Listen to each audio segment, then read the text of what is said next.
The Washington Post reports that House Democrats could be about to take the next action on impeachment, but the escalating tension with Iran is a top concern for some of them. Joining by phone is Josh Dawsey, who's on the byline with the Washington Post and also a CNN political analyst. So, Josh, talk about how Iran and what effect it may be having on Democrats' impeachment strategy.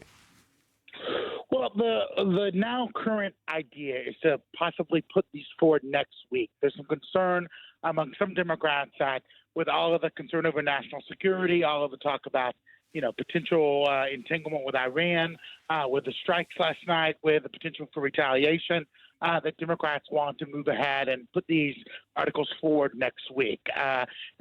You saw some Republicans already, Anderson, come out and say, Democrats are doing this while the president's in the middle of a, big national security crisis. And there's a sense among at least a lot of the members of the Democratic caucus that the status quo cannot hold, that they need to go ahead and transmit these articles and not stay in this holding pattern. Obviously, next week, they'll come back from recess. The House and the Senate both come back early next week. And we're expecting some, decisions to be made quickly thereafter.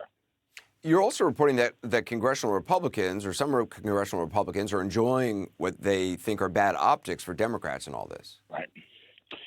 They are. They've had several weeks where they've been able to, really hammer Nancy Pelosi and some of the other Democratic leadership for holding the articles. They think that there's a definite win coming for the president and the Senate. The Democrats know that, and they're able to just say, you're holding these up for no reason. The president's out, trying to get legislation done, trying to get USMCA done, taking the step in Iran, and you should be moving these articles forward. What's also interesting is there's been a whole host of Republicans who have gone down to Mar-a-Lago over Christmas break.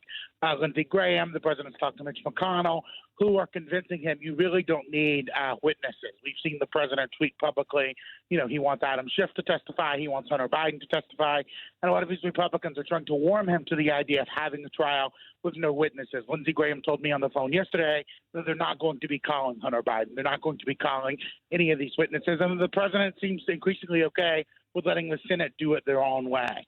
So what the White House said and what the senators are kind of preparing for now is a quick trial with likely no witnesses. The Democrat impeachment managers come up, present their case. Republicans do the same.